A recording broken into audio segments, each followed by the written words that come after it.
Karena itu Nabi SAW pernah memberikan satu motivasi dalam hadis yang dinilai hasan oleh sebagian ulama dari Abu Umamah Al-Bahili radhiyallahu anhu. Rasulullah SAW bersabda, "Man ghada ilal masjid la yuridu illa an yata'allama khairan aw yu'allimah."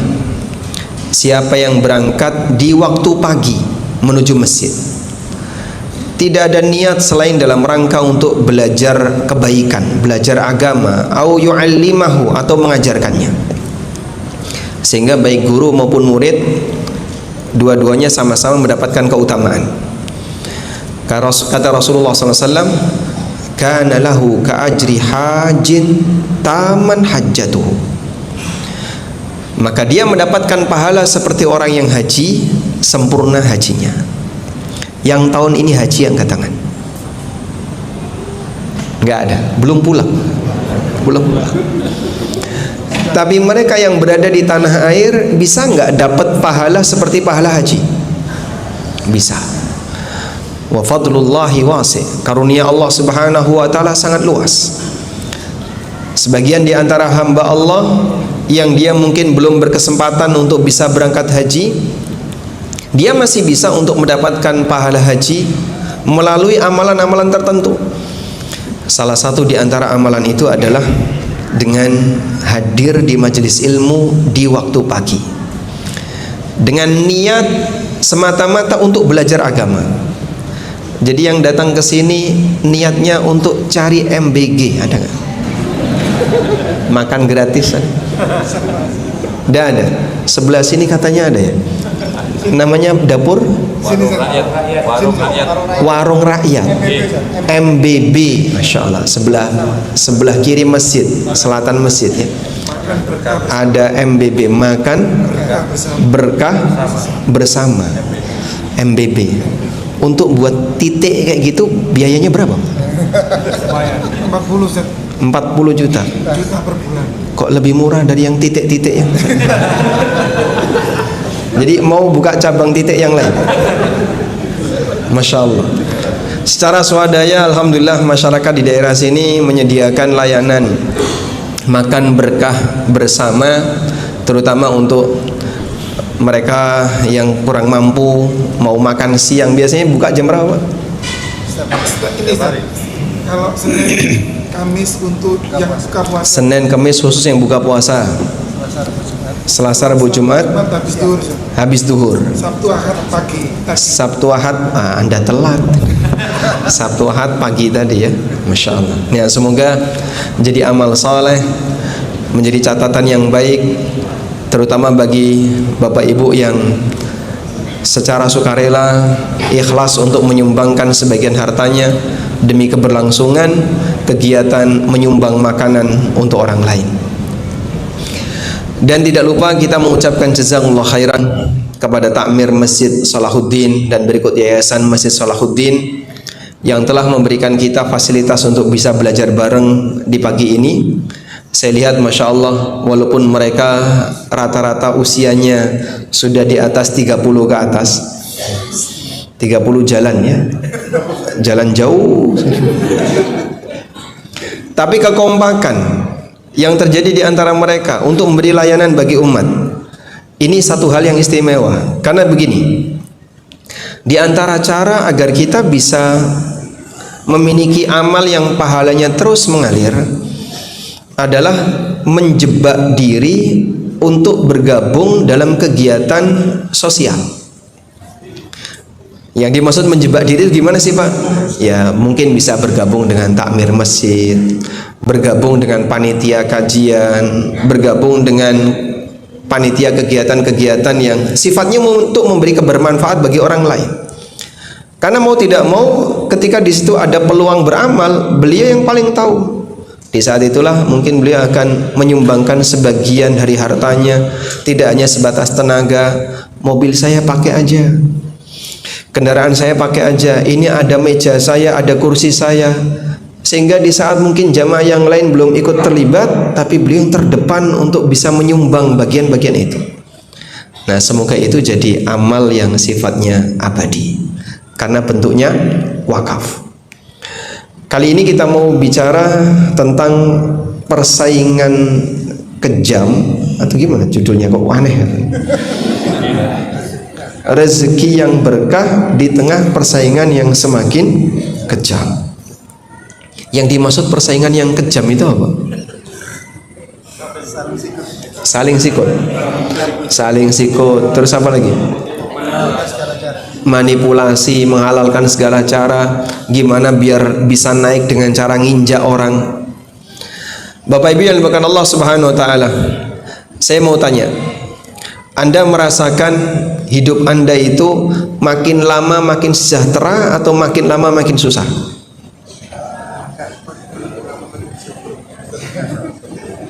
Anda merasakan ketika Anda hidup ini sampai saat ini ya, Anda merasakan makin lama makin sejahtera atau makin lama makin merasa berkah, makin merasa nyaman, atau makin susah? Ya? Baik, coba kita sampling aja ya, insyaallah. Bapak usia berapa, Pak?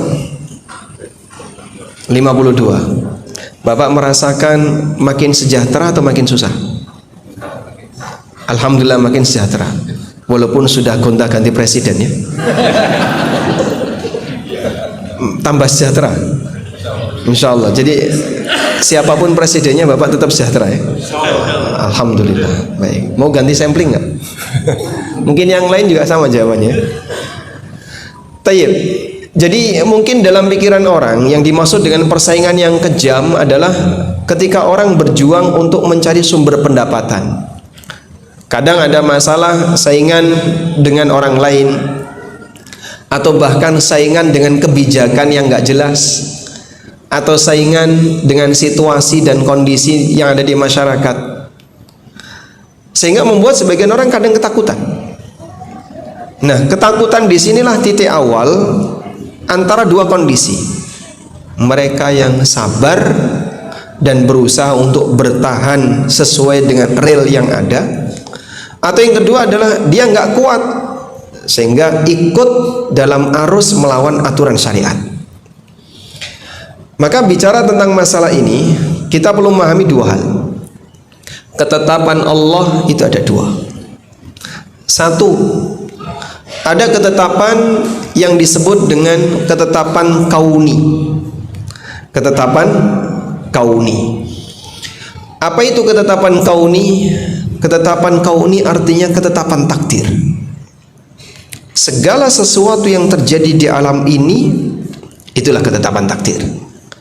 Ada yang disukai dan ada yang tidak disukai. Tapi Allah Subhanahu wa taala tegaskan bahwa semua takdir, baik yang disukai maupun yang tidak disukai, adalah ujian bagi manusia. Allah tegaskan, wa nabluukum bisyarri wal khairi fitnah. Kami berikan ujian kepada kalian bisyarri wal khair, dengan kebaikan dan keburukan. Jadi takdir buruk itu ada atau tidak? Takdir buruk itu ada atau tidak, Pak? Boleh nggak menggunakan istilah takdir buruk? Boleh atau tidak? Kok ragu jawabnya? Nabi SAW menggunakan istilah itu. Beliau mengatakan wa tu'mina bil qadari khairihi wa syarri. Engkau beriman kepada takdir yang baik maupun yang buruk. Bukankah semua perbuatan Allah itu baik? Betul, semua perbuatan Allah itu baik. Tapi dilihat dari apa yang ditakdirkan oleh Allah, makhluk itu hasil dari takdir, ada yang baik dan ada yang buruk. Sehingga Allah menetapkan kepada hambanya sesuai dengan apa yang dia kehendaki, sesuai dengan apa yang dia kehendaki, dan jadilah takdir sebagaimana yang Anda rasakan. Anda terkadang merasakan enak, Anda terkadang merasakan tidak enak, Anda terkadang merasakan nyaman, terkadang merasakan tidak nyaman. Itu semuanya adalah ketetapan Allah. Tayyib. Pertanyaannya, ibadah kita terhadap ketetapan takdir itu apa, Pak? Ibadah kita terhadap ketetapan takdir adalah ridho. Karena Allah Subhanahu wa taala berkehendak untuk hambanya, terjadi pada diri hamba, maka hamba diajarkan untuk ridho dengan ketetapan Allah.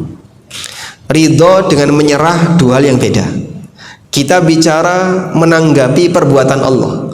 seorang hamba yang dia menyadari ini semuanya adalah ketetapan Allah, maka prinsip yang harus dia kedepankan, kau harus ridho dengan semua ketetapan Allah. Ini aturan apa? Ini ketetapan kauni. Yang kedua, ada ketetapan yang disebut dengan ketetapan syar'i. Apa itu ketetapan syar'i? Ketetapan syar'i artinya semua aturan Allah, baik yang isinya perintah, larangan, maupun aturan yang harus dipenuhi, itu ketetapan syar'i. Ada perintah menjalankan ibadah, ada larangan untuk meninggalkan maksiat, ada ketetapan terkait bagaimana cara bagi waris yang benar, aturan terkait bagaimana cara bermuamalah yang benar. Ini namanya ketetapan apa? Syar'i. Bagaimana bentuk ibadah seorang hamba kepada ketetapan syar'i?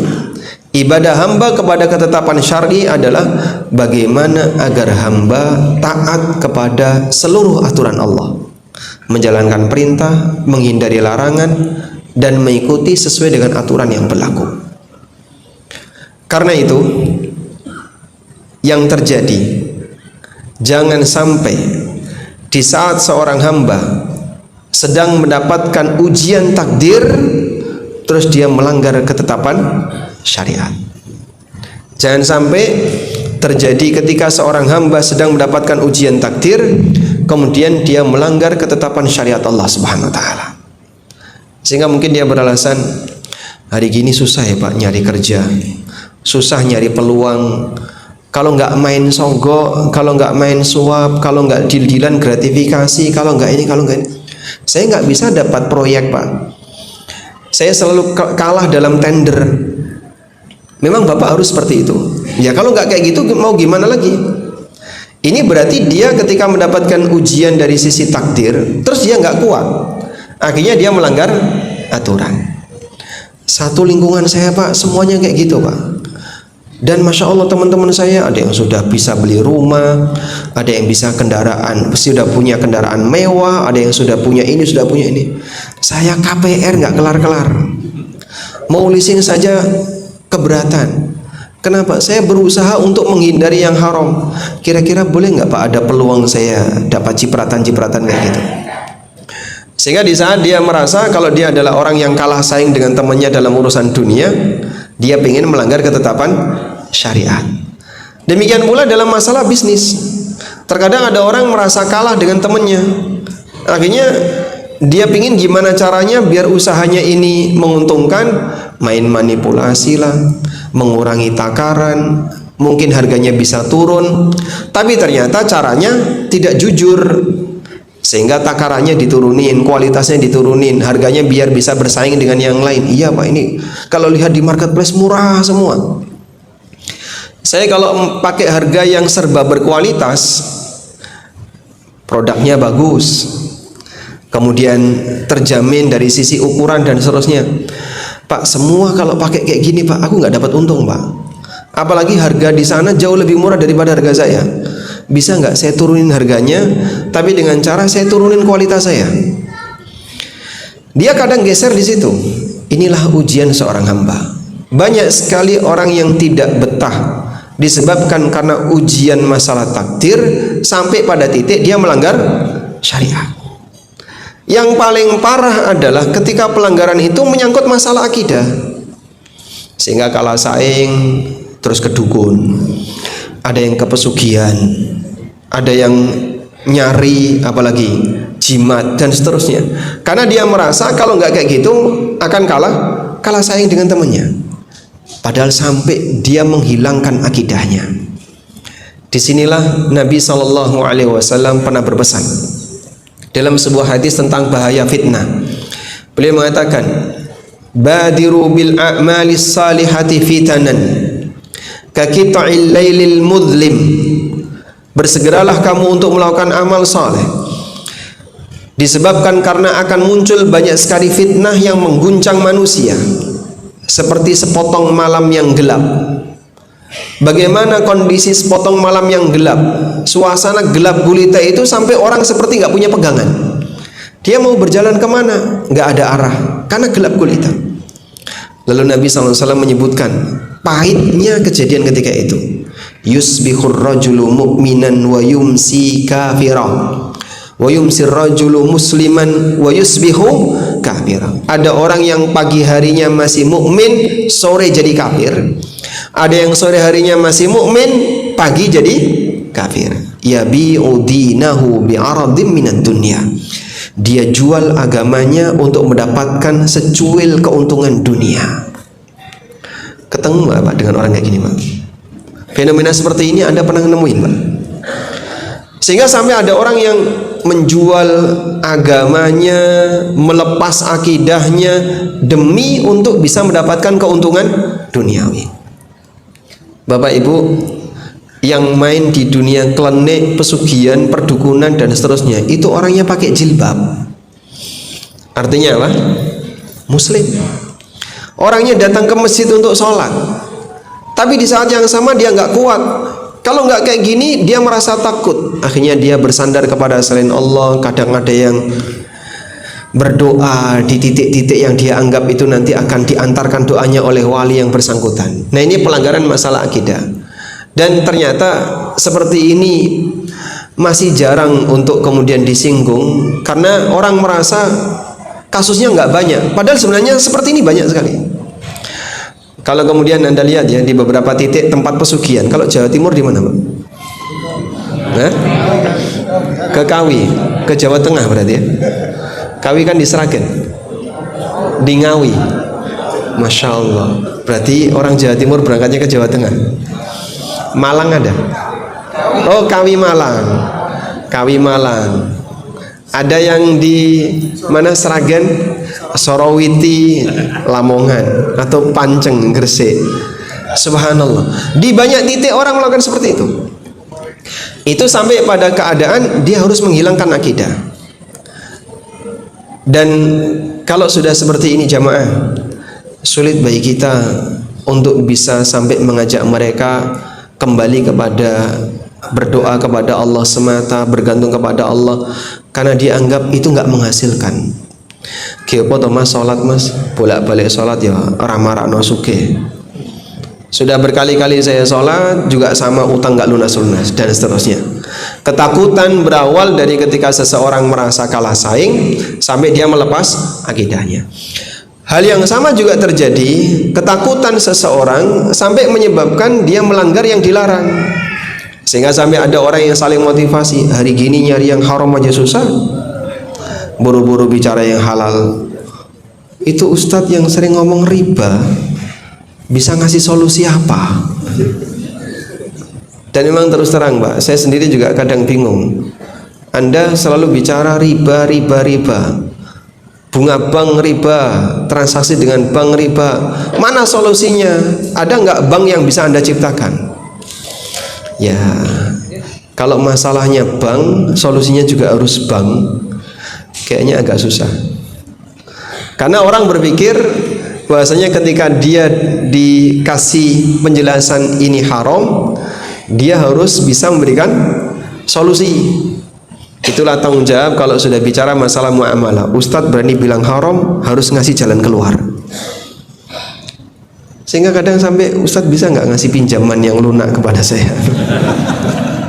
Wah, saya nggak punya lembaga seperti itu ya Pak. Dulu pernah kita bikin ya yang kayak gitu, tapi Masya Allah ternyata fraudnya banyak. Jadi kan saya sempat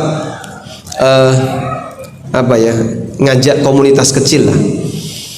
Jadi Bapak Ibu, daripada duit Anda tersimpan di bank nganggur, bagaimana kalau disimpan di tempat kami? Kami sediakan satu rekening atas nama yayasan, kemudian kita terbitkan surat utang.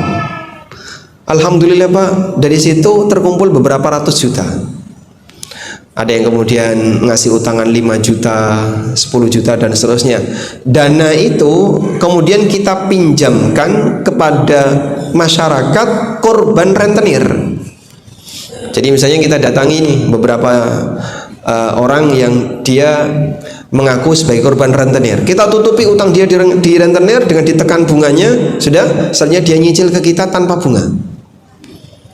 Itu ada puluhan orang yang berhasil untuk kita selamatkan dari rentenir, walhamdulillah. Cuman masalahnya Pak, setelah duit nyebar ke sana, baliknya susah. Karena kita nggak pakai sistem bunga itu, jadi mereka nggak merasa takut. Biarin aja, mau nunggak sampai puluhan tahun juga nggak bakalan bertambah. Nah, ternyata masalahnya ada di masyarakat itu sendiri.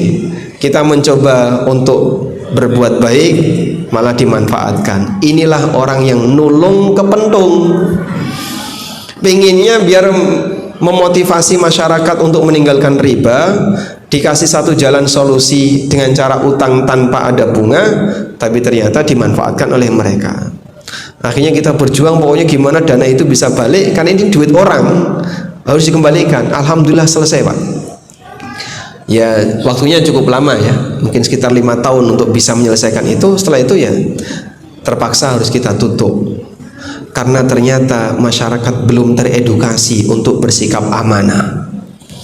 Belum teredukasi untuk bersikap amanah. Bawa duit orang, namun ternyata kadang dia kurang bisa menjadikan itu sebagai prioritas untuk dilunasi. Akhirnya cara berpikirnya kayak tadi, mumpung nggak ada bunga, dia biarkan dalam waktu yang lama tidak dibayar. Tayyib.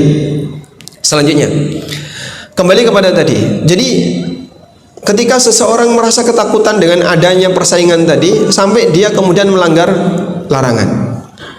Dan makin jauh dari zaman nubuwah, potensi orang untuk semakin melanggar larangan makin besar.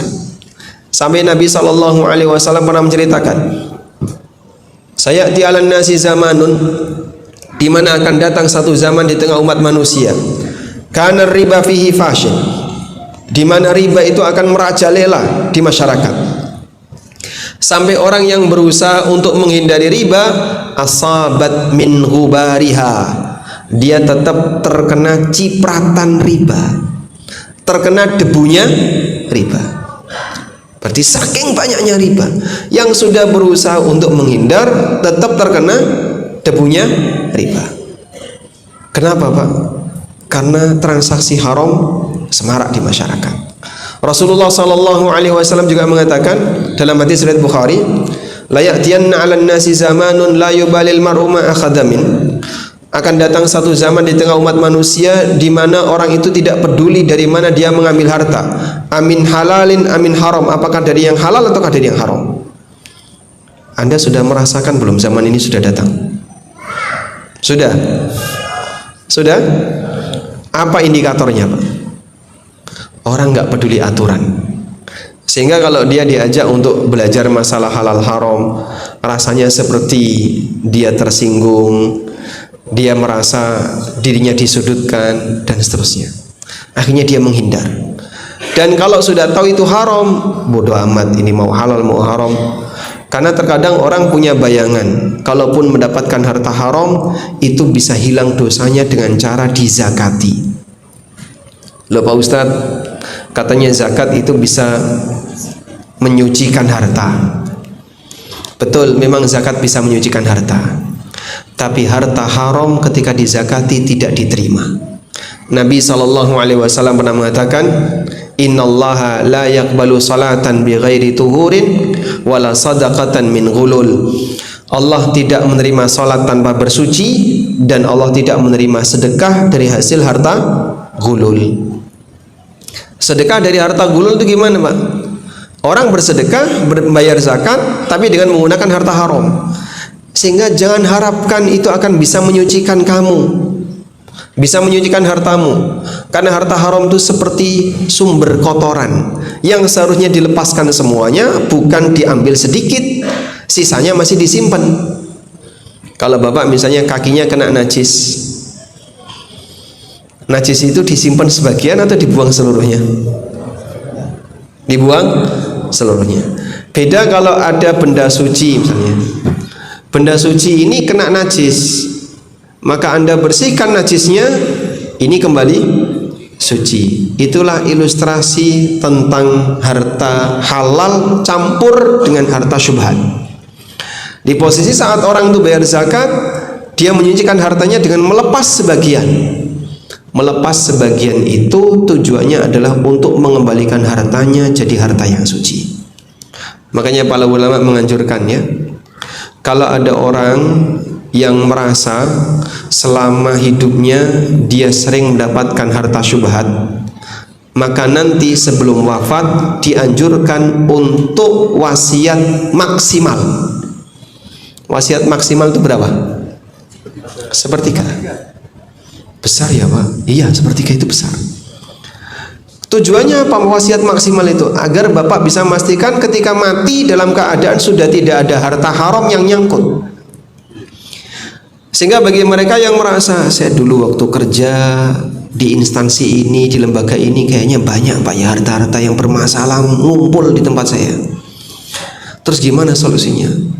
Baik, sampai pada titik terakhir Bapak tetap menahan harta itu hingga mendekati wafat. Ketika mendekati wafat, sudah, ini titik terakhir Pak. Kalau Anda merasa takut akan adanya beban berat di akhirat, lepaskan sepertiga dalam bentuk wasiat maksimal. Tujuannya untuk memastikan sudah tidak ada lagi harta yang bermasalah. Jadi kira-kira kalau orang punya kekayaan senilai 2T misalnya, dia keluarkan sepertiga ya lumayan. Dia punya kekayaan 3M, dia keluarkan 1M ya. Gede Pak ya. Menjelang wafat dia berwasiat, nanti saya akan keluarkan sepertiga. Siapa yang kira-kira paling keberatan?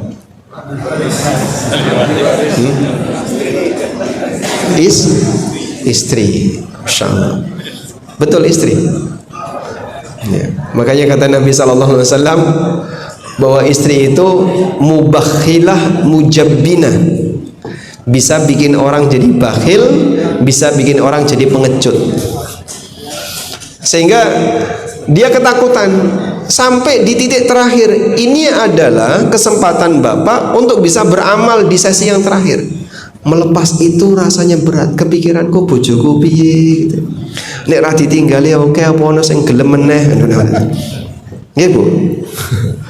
Sehingga dia sampai harus kepikiran dengan keluarganya karena dia takut untuk melepas itu. Baik, selanjutnya Bapak Ibu dimuliakan Allah, kita beralih ke scene yang baru. Bagaimana jika ujiannya itu adalah bentuknya ujian inflasi, sebagaimana yang saat ini dialami oleh banyak orang. Semuanya serba ketakutan, penurunan nilai rupiah, takut inflasi dan seterusnya. Jamaah, apa yang Anda takutkan ketika terjadi inflasi? Apa yang Bapak takutkan ketika terjadi inflasi? Harga naik. Apa yang paling Anda takutkan ketika terjadi inflasi? Gak bisa makan. Ada nggak yang sampai pada titik ketakutan, nanti kalau inflasi aku nggak bisa makan? Kayaknya kalau orang Surabaya nggak ada ya. Baik. Kejadian inflasi sudah beberapa kali terjadi sepanjang perjalanan sejarah manusia, dan bahkan pernah ada di zaman Nabi Sallallahu Alaihi Wasallam. Diceritakan oleh Anas bin Malik radhiyallahu anhu, ghala si'ru fi zamanin Nabi Sallallahu Alaihi Wasallam, faja'an nasu ilaihi.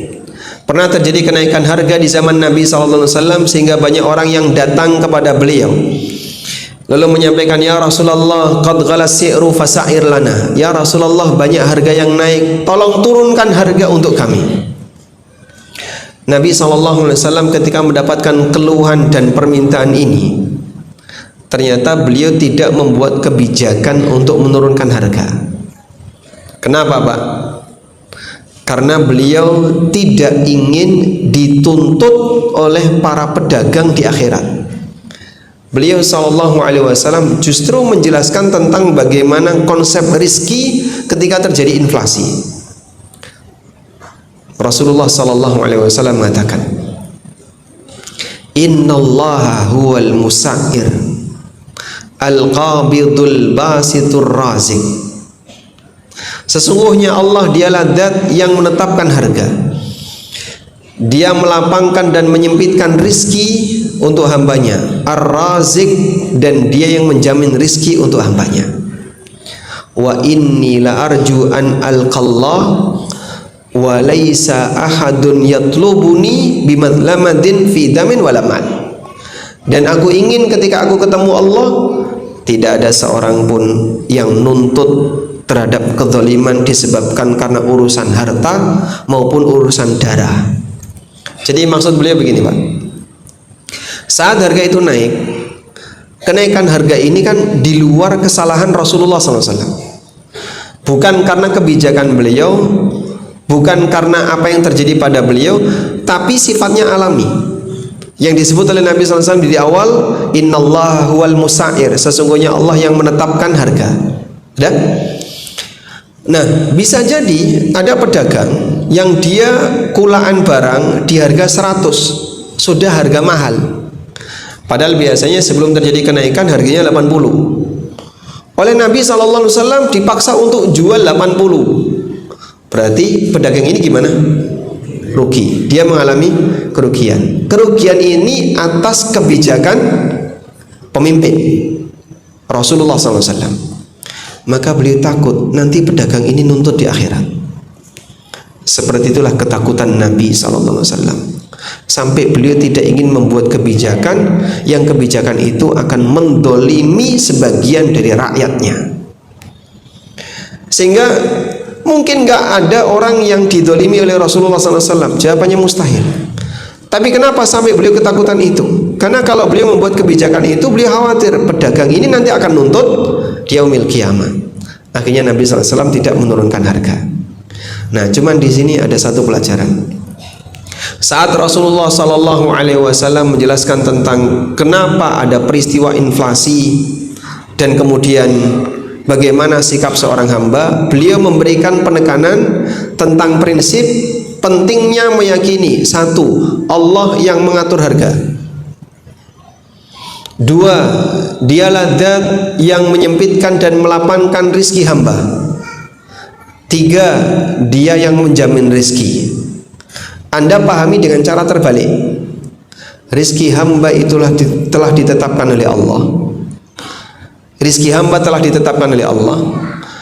Dan ketika Allah menetapkan rizki hamba, itu tidak flat, tidak datar, tapi fluktuatif. Al-Qabid, Al-Basid. Kadang Allah lapangkan, kadang Allah sempitkan. Dan salah satu di antara cara rizki itu mengalami fluktuasi adalah adanya inflasi. Maka harga dimainkan sehingga kadang orang mampu beli, kadang tidak mampu beli. Terjadilah siklus di mana rizki itu naik turun. Tapi ini tidak keluar dari ketetapan Allah. Semuanya berada di bawah ketetapan Allah, karena Dia yang menjamin rizki. Bisa dipahami Pak? Baik. Berarti kalau terjadi kayak gini Pak, apakah kita harus menyerah pada keadaan? Saya sedang berbicara bagaimana agar kita mengedepankan prinsip ridho kepada takdir, sebagaimana di awal tadi. Karena kita bicara tentang tantangan takdir yang dialami oleh hamba. Sehingga pertama yang harus kita yakinkan adalah bagaimana seseorang bisa mengolah batinnya sehingga dia tidak sampai pada titik merasa didolimi oleh takdir. Dan apapun itu jamaah, yang paling penting di sini adalah kita bisa beli, bukan masalah harga yang murah. Saya tanya ya, mana yang lebih Anda pilih? Harga murah nggak bisa beli atau harga mahal bisa beli? Hah? Harga murah nggak bisa beli atau mahal bisa beli? Murah bisa beli. Nggak ada pilihan itu. Yang penting kan terjangkau, ya kan? Dulu sekitar awal tahun 2010 orang berangkat haji, daftar sekarang besok bisa berangkat. Daftar tahun ini Pak, tahun depan bisa berangkat. Dengan harga 25 juta itu paling kenaikannya hanya sampai 27, 28, sangat murah haji reguler.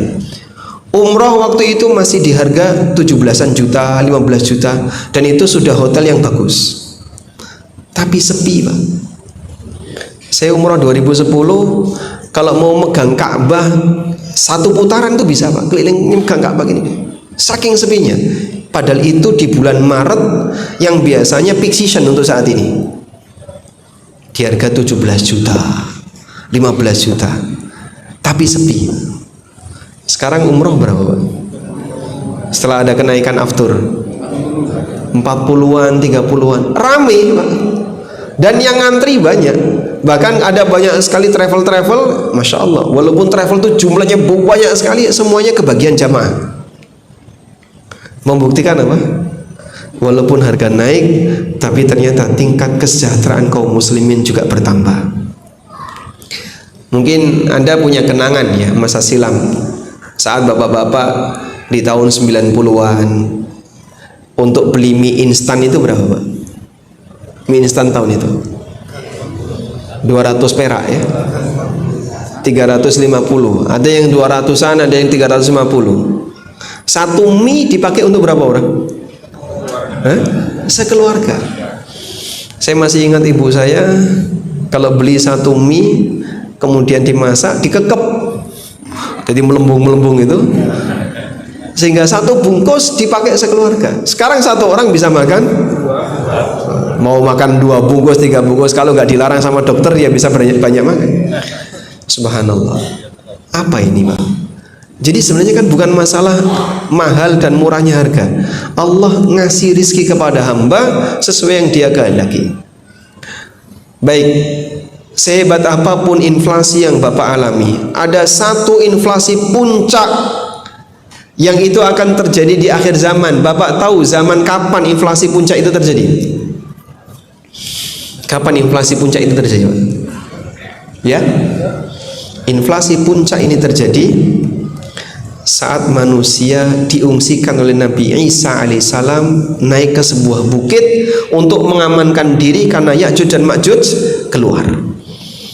Jadi setelah Dajjal mati, kemudian kaum muslimin berhasil mengalahkan orang-orang Yahudi, kemudian Allah Subhanahu wa taala mewahyukan kepada Nabi Isa alaihissalam yang memimpin kaum muslimin ketika itu agar mengamankan hambaku karena Ya'juj dan Ma'juj akan keluar. Ya'juj dan Ma'juj keluar sebagai bagian dari tanda akhir zaman, sebagaimana yang Allah sebutkan dalam Al-Quran. Saat Ya'juj dan Ma'juj dikeluarkan, kaum muslimin diamankan oleh Allah di satu tempat, kumpul jadi satu. Dalam waktu berapa lama tidak diceritakan waktunya, tapi bahan makanan jadi sangat mahal. Digambarkan oleh Nabi SAW, satu kepala sapi harganya lebih mahal daripada 100 dinar. Jadi Bapak bisa hitung ya, 4,25 gram emas kalau dirupiahkan berapa? 10 juta kali 100, 1 M. Itulah harga satu kepala sapi. Saking mahalnya bahan makanan ketika itu. Di teks hadis itu dinyatakan satu kepala sapi seharga 100 dinar. 1 M untuk satu kepala sapi. Kalau sekarang kan satu sapi 1 M, mungkin ada ya. Ini kepalanya saja seharga 1 M. Bahan makanan yang lain kayak apa, Pak? Mungkin mereka banyak berpuasa ketika itu, bertahan dalam kondisi harus penuh keterbatasan karena kumpul di satu tempat yang sempit untuk kemudian mengamankan diri dalam kurun waktu tertentu, nunggu sampai Ya'juj dan Ma'juj dibinasakan oleh Allah. Masya Allah. Maka ujian seperti ini berulang, Pak, dan puncaknya Allah taruh di situ. Sehingga sekarang kalau kita mengalami ujian ekonomi, kadang ada inflasi, kadang naik, kadang turun.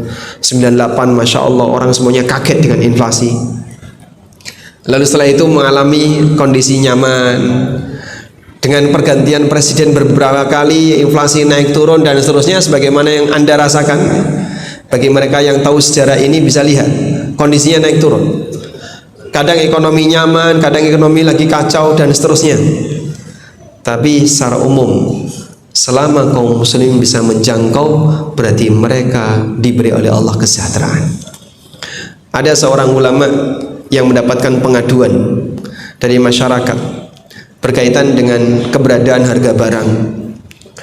Mereka minta agar ulama ini mungkin bisa mengajukan kepada pemimpin agar membuat kebijakan yang berpihak kepada rakyat, sehingga mereka ngadu kepada ulama ini tentang kenaikan harga itu.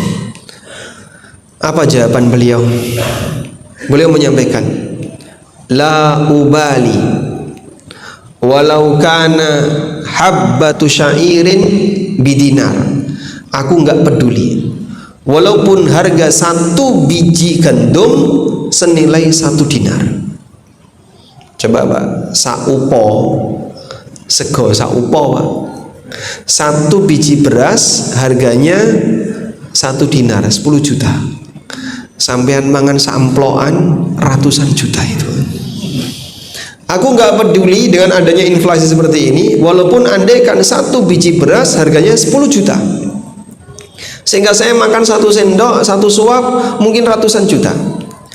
Alayya an a'budahu kama amarani wa alaihi ayyarzuqani kama wa'adani.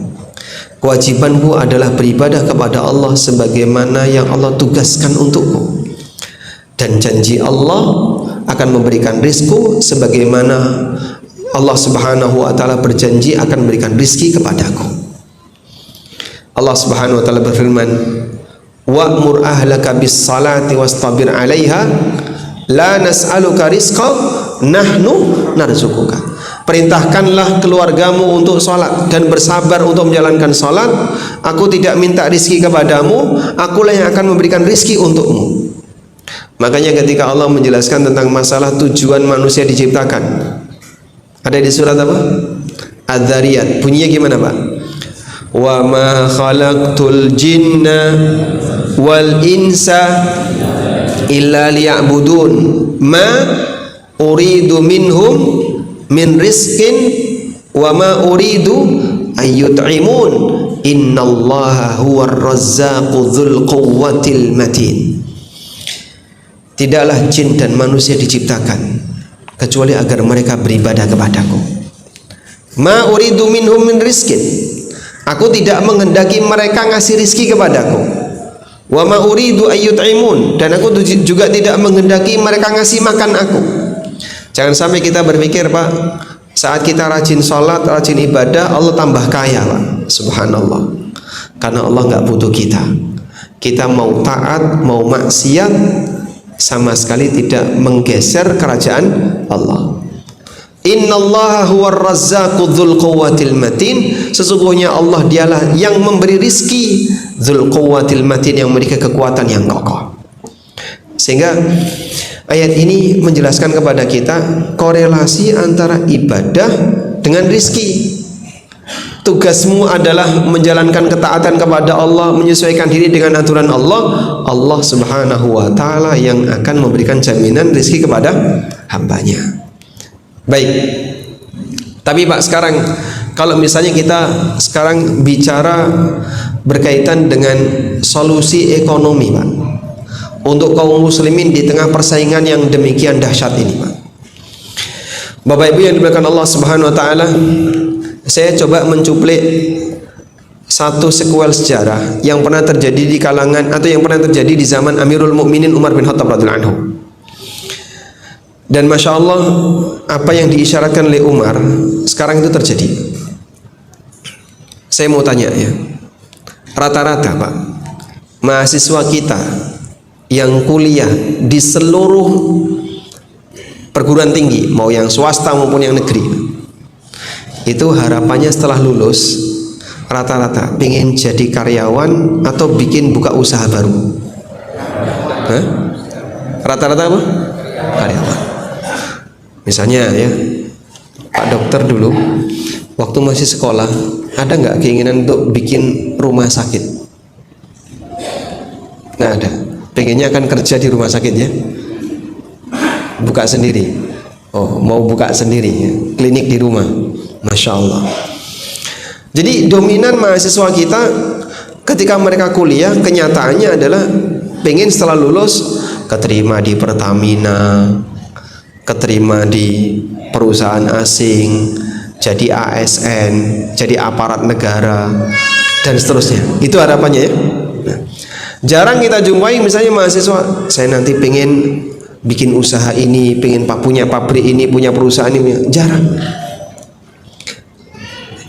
Akibatnya apa? Ketika kaum muslimin dalam pikiran dia, gimana caranya biar nanti keterima di sini, apalagi anak SMK Pak. Anak SMK itu seperti dicetak untuk jadi karyawan perusahaan asing. Sehingga perusahaan-perusahaan yang ada di Surabaya, Sidoarjo dan kanan kirinya yang menyerap tenaga kerja rata-rata SMK. SMK itu seperti mencetak orang yang nanti akan jadi karyawan di perusahaan asing yang ada di Tangerang, Kerawang, Bekasi, Cikarang. Itu Masya Allah jutaan bro. Jumlahnya jutaan, rata-rata alumni SMK.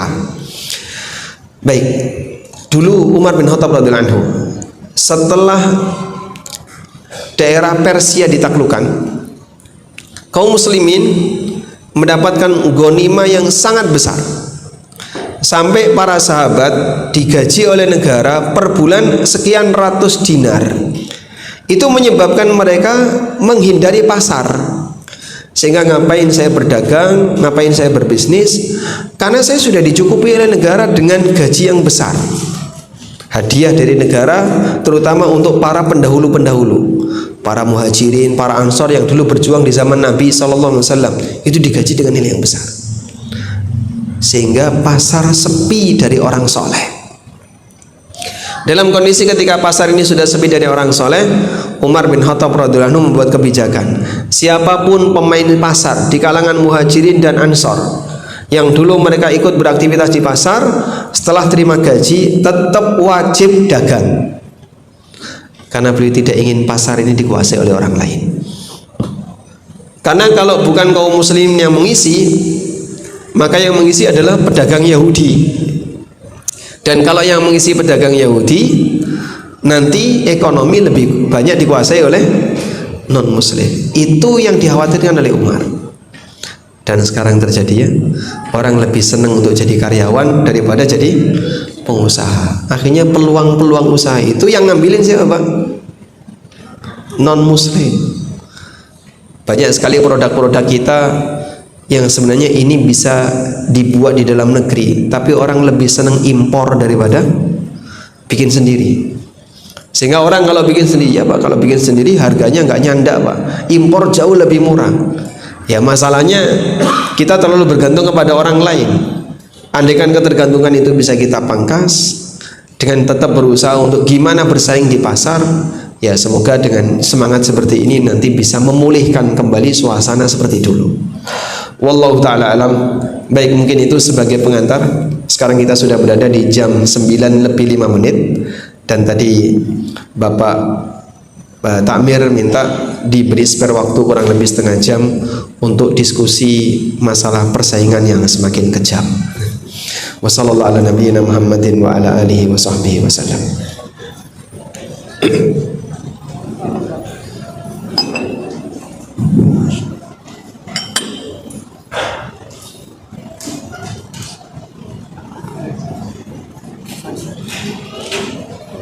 Ada beberapa bagaimana hukum penanaman tabungan emas yang dikelola oleh Pegadaian Indonesia.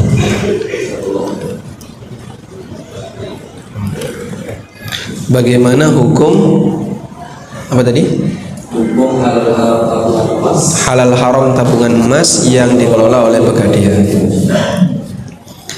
Pertama, saya sendiri tidak pernah berinteraksi dengan itu, sehingga taunya ya berdasarkan cerita dari jamaah yang bertanya kasus yang dia alami.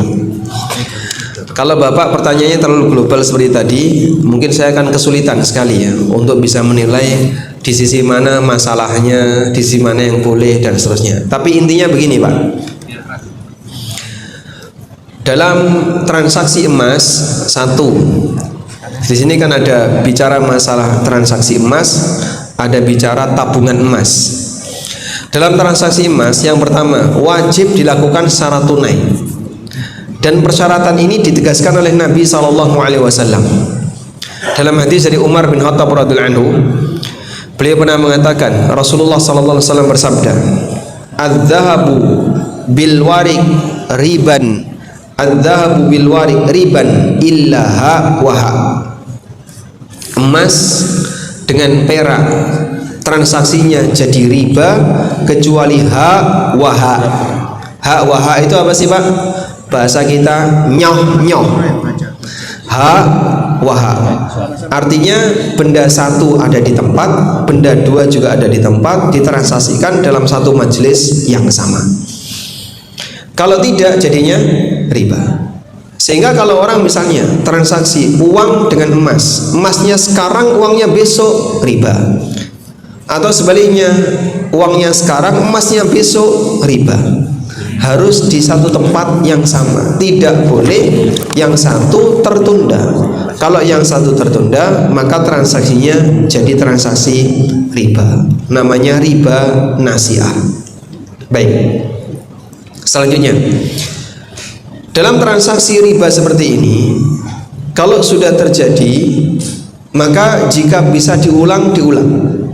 Kalau tidak memungkinkan, ya sudah, apa yang sudah berlalu dulu, mungkin kesalahan yang belum ngerti, biarlah berlalu. Untuk selanjutnya jangan diulang. Selanjutnya, bagaimana kalau ada orang yang nabung emas?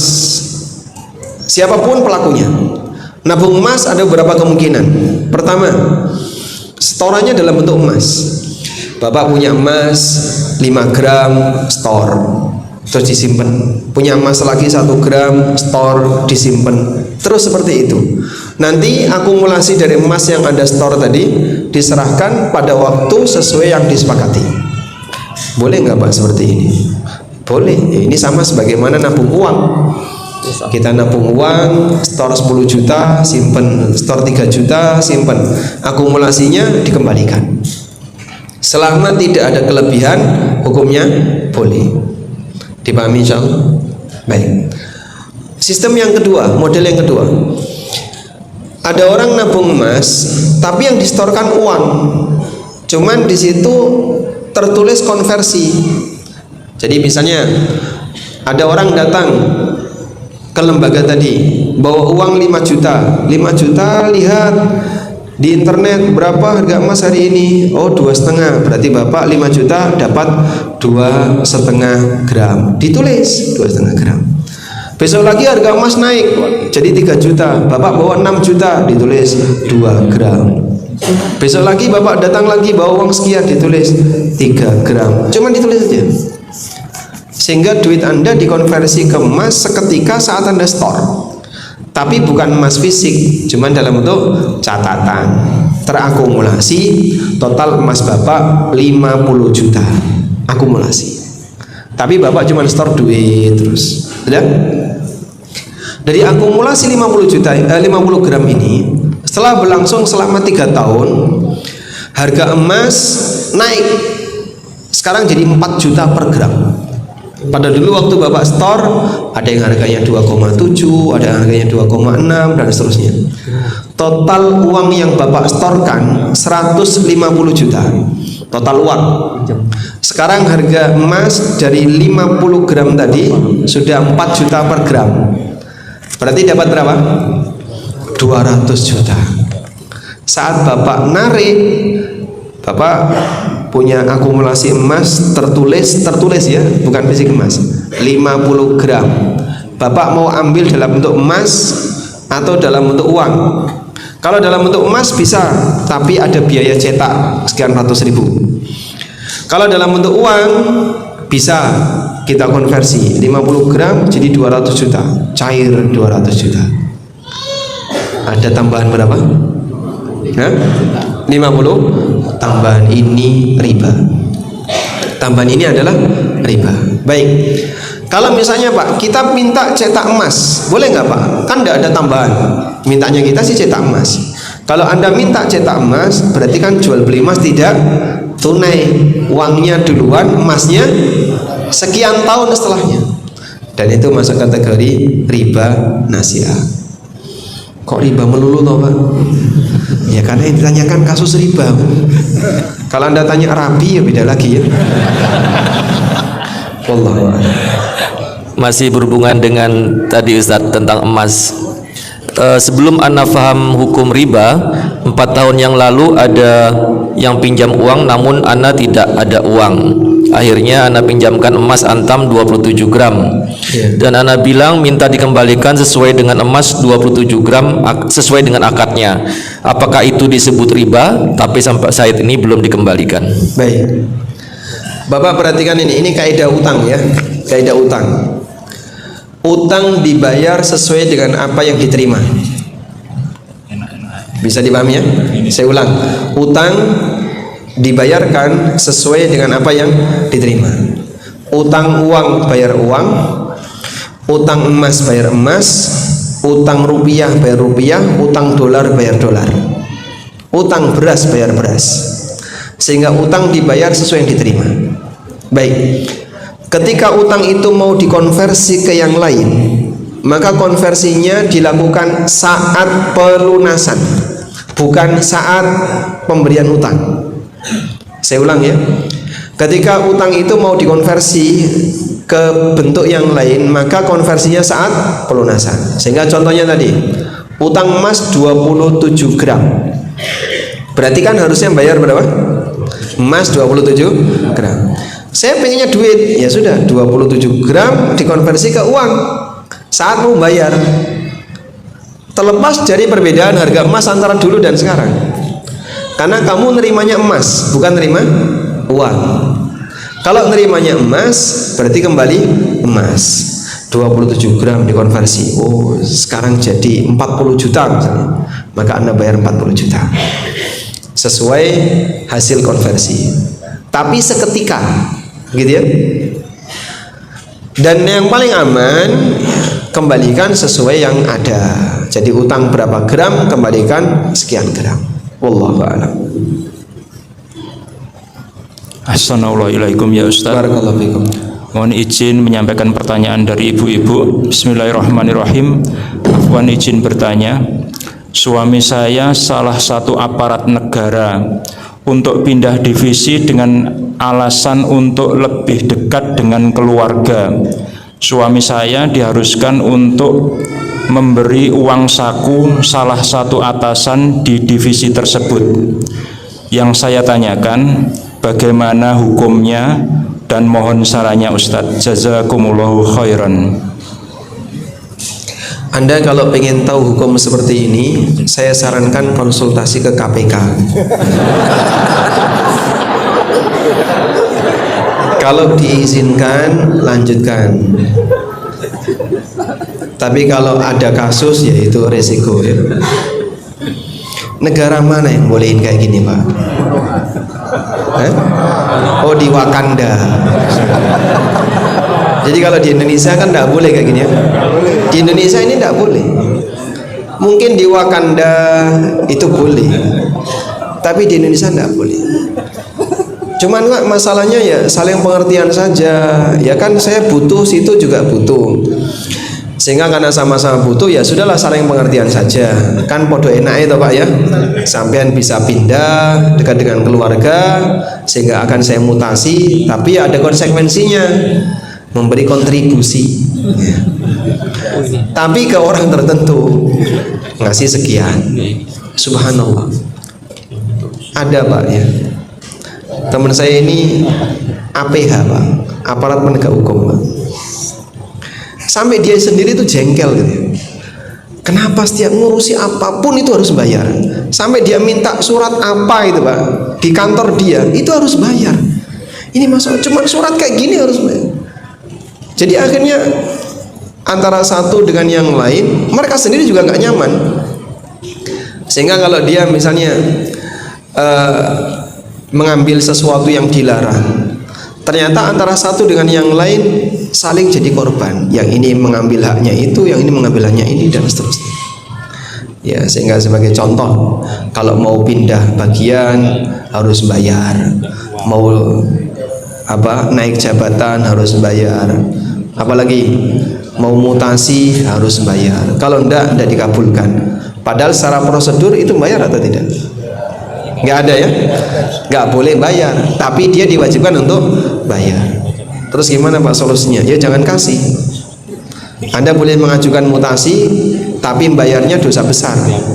Ar-rashi wal murtashi, orang yang nyogok maupun yang nerima sogok, dua-duanya dilaknat oleh Nabi SAW. La'ana Rasulullah sallallahu alaihi wasallam ar-rashi wal murtashi war ra'ish. Rasulullah sallallahu alaihi wasallam melaknat orang yang nyogok, yang nerima sogok, war ra'ish, dan perantara sogok, namanya ra'ish. Memang mungkin tidak dikasihkan langsung, tapi lewat orang. Pak, nanti duitnya taruh saja di tong sampah. Nanti kalau hilang gimana? Aman, Pak. Karena petugas kebersihannya sudah tahu. Oh, ini maksudnya mau diantarkan ke dalam. Karena dapat cerita kayak gini. Bocor ke saya loh Pak itu Pak. Masya Allah, kok sampai kayak gitu? Duit sak kresek Pak, masukkan ke tong sampah. Tukang sapunya udah ngerti, ini yang punya siapa, sudah ada alamatnya itu Pak. Sampai kapan seperti ini harus kita jadikan sebagai budaya yang dibiarkan. Terus gimana Pak?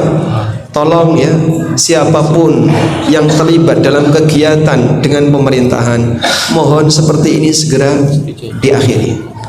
Kita perlu edukasi dari sisi membaca teori, dan yang sama kita juga perlu edukasi dari sisi praktek dalam kehidupan sehari-hari. Jadi kalau minta ya jangan dikasih, itu sebagai edukasi. Nah, kalau nggak dikasih nanti dia nggak. Sampai kapan mereka harus diloloi kayak gitu Pak?